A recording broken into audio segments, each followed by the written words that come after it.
to Volume 1 of my AI art. I take these pictures because they bring me a certain amount of joy, and I just want to share it. I'm not trying to get any likes or anything. This is just me making art, and I love AI art. When it first came out, I guess about 6 or 9 months ago, somewhere in that range, I was immediately taken with it because I've tried to be an artist all my life, and I've gotten some good results on 4 or 5 things by putting weeks and weeks into trying to make them look like what I had in mind. Some of them aren't bad, but I'm no artist by natural ability. I'm more of a composer of music and a theorist of a narrative as to how narrative works in psychology and a lot of other things. But AI art is the first thing that I said, here I can express myself, I can put out the images that I'm thinking of in a way that I could never draw myself. And on a fixed income, being retired and 72 years old, there's no way I could hire anybody to do this stuff either. So here it is, the opportunity through AI to create visualizations of what I'm seeing in my mind's eye. This first one I call the Gordian vase. And the reason I do that is because, of course, the Gordian knot, which the old story has, who could sever it? Who could sever it would be the one who would be able to marry the daughter of the ruler, okay? And so they had to untie it, and the one who went to untie it, well, everybody failed, and therefore they were put to death. And only one person went up, and he looked at it, and he took a sword, and he went whack, okay, severed it. Was it Alexander who did? I don't know. Anyway, I get all that stuff mixed up, and always did, though I love history. Now, all this is important to you, right? You're still watching. Are you still here with me? Am I still here with me? These are the questions that shall change the course of mankind over the next few years. All right, well, back to this image. This is called the Gordian vase, and it was to be an album cover for an album I wrote in the music that I wrote in the 1980s that was talking about as a theme people being all tied up by society, stuck with all those rules. I mean, remember, I was born in 1953. I grew up in the 60s, okay? So it's all about oppression and the man and society and putting us restrictions. You know, kind of like today in this country, all these restrictions coming down saying, you can be like this, you can't be like that. No matter how you feel, you have to live like this because that's the right way to live. Not saying it's the biblical way, but it's the way we've decided that you must live, regardless of how you feel. Have a good life and be happy. Well, all right. So against that kind of thinking, I thought maybe you can prosper. And you can't prosper really by trying to break up or break out of such a confining system. You actually have to find a way through the cracks. It's the only way you can bloom, the only way you can prosper, the only way you can evolve into who you need to be. Here's another one that I thought was even better. It looked so much like a cover from a Yes album, one of my favorite groups. Yes, I recently saw John Anderson, the lead singer from the original Yes, about a year ago with my daughter. And man, they were doing the new album they had with the Geek Squad. If you've not heard John Anderson and the Geek Squad's album, True, you should hear it. It's like classic Yes, and it's some of the best music I've heard in decades, seriously. Fantastic. But don't you like this? I kept trying to change the prompts on these things to get exactly the image I was looking at. And of course, there's a lot of play, especially in the early days when this was first done, way back when, prompting wasn't quite as good and everybody had 6 fingers in AI art, or 2 arms, or things growing out of their foreheads. Anyway, this, I think, would still be a great album cover, and I still may use it, but it wasn't quite what I was looking for, and I unfortunately don't have the album cover here at the beginning of this that would show you what I was looking for, but I'll get it to you in another one of these volumes. Next one.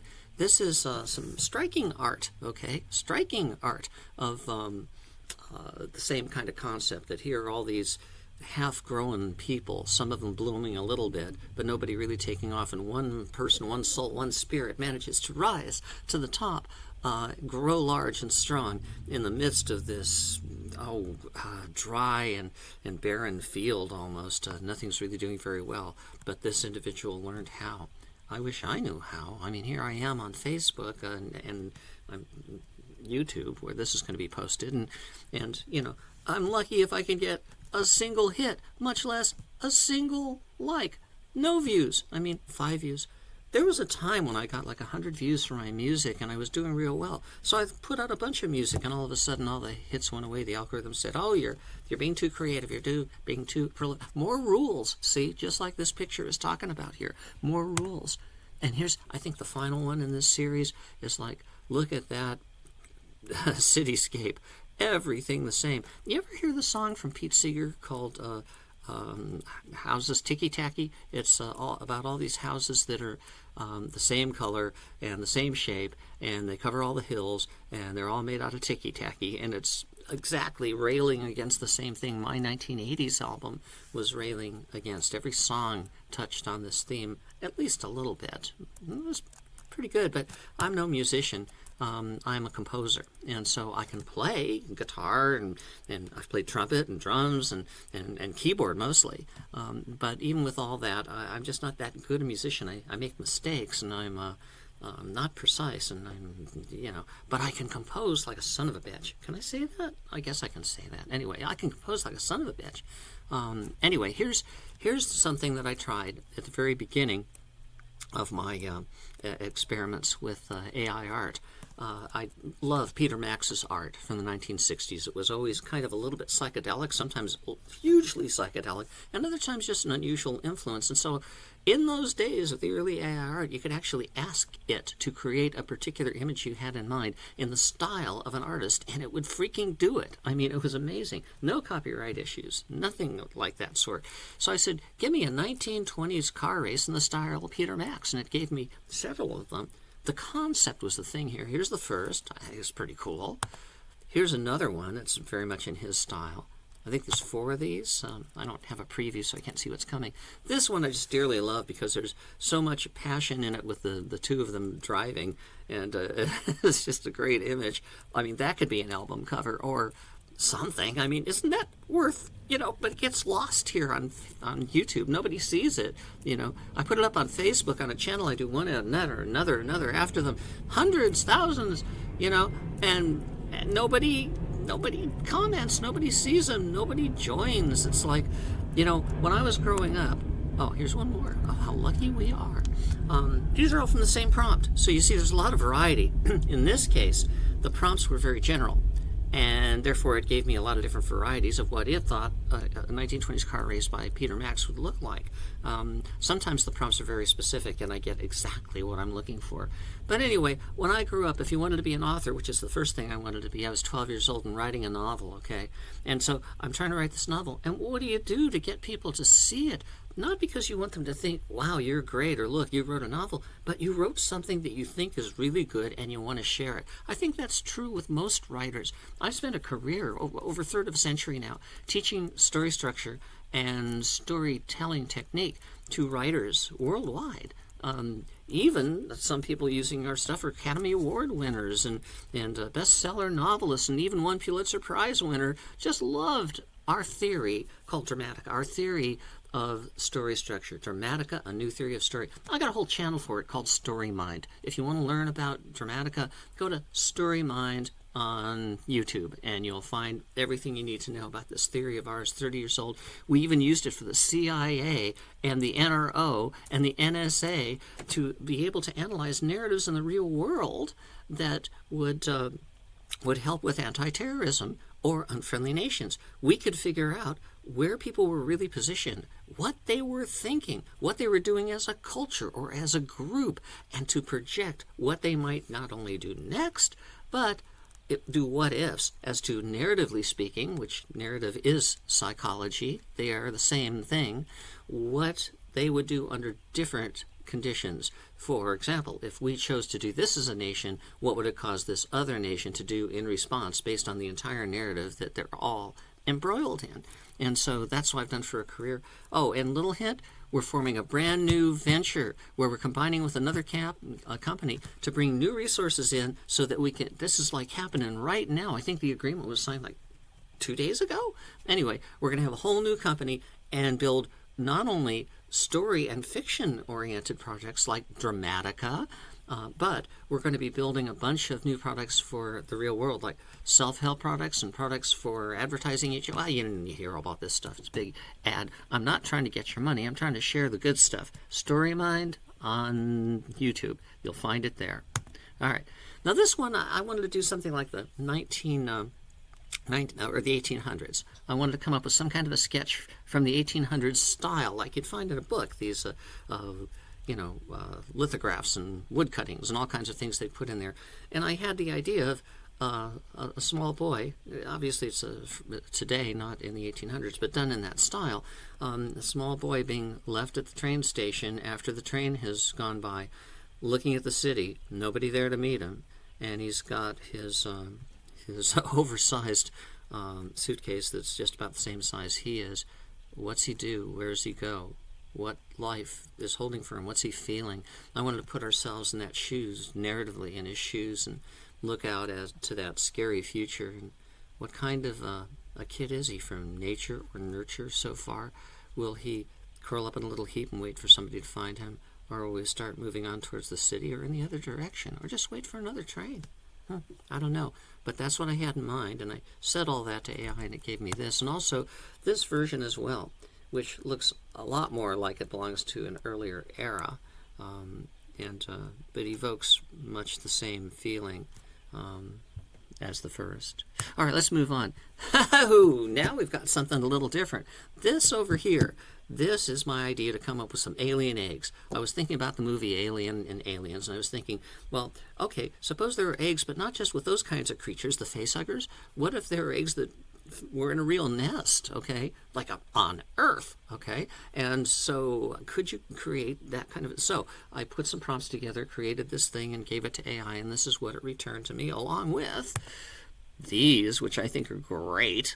A little tweaking of the, these guys don't look... I wrote a song, actually, or part of a song. I took this concept of bad eggs, and I threw it into AI music later on. And I said, okay, so I want you to do this thing with bad eggs, about these eggs that are really evil, and they break out of their eggs, they're born, they're into the world, and the creatures that are in there are just terrible little creatures, kind of like Gremlins, the 1980s movie. I mean, obviously, I'm so old and tired, I don't see anything new and popular. I'm looking at all the old stuff. I think I ended with looking at something good with the movie Creator, which just blew me away. And before that, I followed the entire Marvel series of movies, all the way with the Infinity Stones and the final episode of that. But mostly, all my references go back to an age probably well before your parents were born, much less you. So, sorry about that. But maybe you'll learn something. Maybe you'll find something of value. In the past, I can tell you for myself, I have, in fact, found many things of value in the past. Spock. Oh, well, anyways, enough Captain Kirk. So these bad eggs, I decided to have it write a song, and I wanted it to write the words and the music. And it did a credible job. It's not inventive, certainly not as inventive as when I write my own music, but it came up with something good. So I rewrote some of the lyrics so they weren't just downright stupid, okay? And I put it out. So you'll find that on my channel here. If you do a search for Bad Eggs, you're going to locate that right here. Now this, look like anybody familiar? I did not intend for it to be that way. I simply said, a very simple prompt to AI. I said, create for me an image of an angry businessman with orange hair. And this is what it did. And it even gave him a red tie.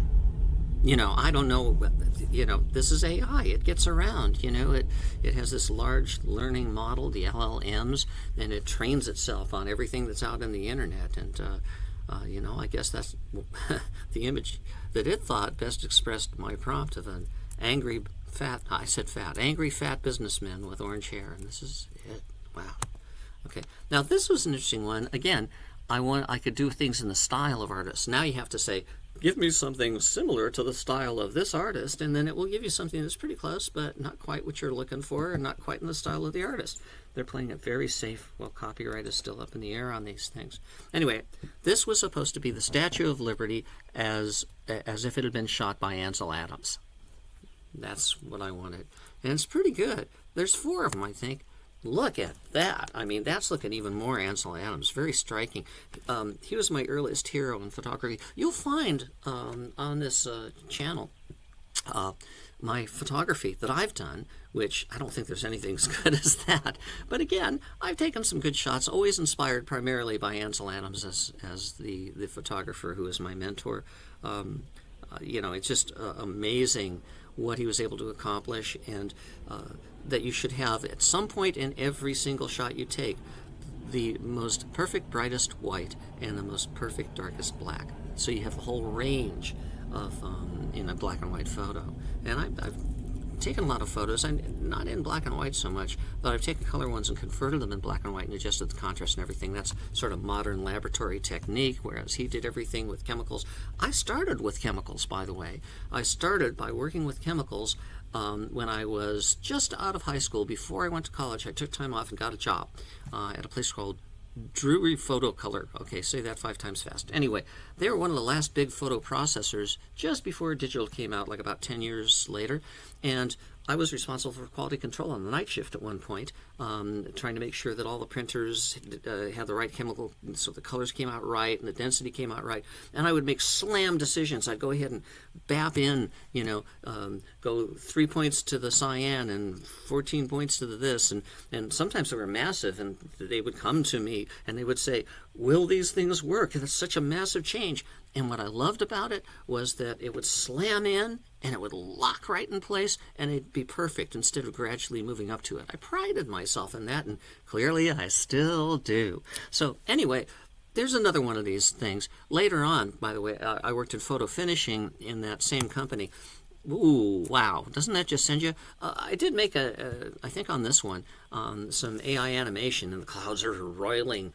Clouds don't boil, they don't broil, they roil. They don't roll, they can, but, roiling clouds. Anyway, I've turned this into an AI animation back in like the very first week AI animation was available to the public at any kind of a price you could afford. So anyway, I worked in photo finishing there, and I had the chemicals, and I did all this stuff with them, and I was able to really, again, do some great work, especially it was black and white photo finishing, so people would send in their black and white negatives, and I was responsible for making these custom enlargements, and I studied that in school. High school is one of my courses, and I was pretty good at it. Again, I would go through and I would expose with different kinds of paper, grades of paper, high contrast, low contrast, normal, and I would adjust the amount of light going in and have the timer for a certain amount of time with that light. So many variables, and I loved doing it because it was something you could really develop some skill at. At one time, the guy I worked for, Pierre, he would always, when you'd confront him with something and say, ask for a decision, he'd go, well, Pierre. Anyway, but one time I went and spent all day making prints without developing any of them. I stacked up the paper, and we had this big old, they called it a canoe, and it was a processor where you could take the prints and you could throw them in the front basket where there was the developer, and then it would take it to the next basket where there was the rinse and then the fix, and then it would go out and rinse again, and it would come out on the other side out of the dark room through this little assembly line kind of thing. It was like a big giant half barrel, and zap, it would go out.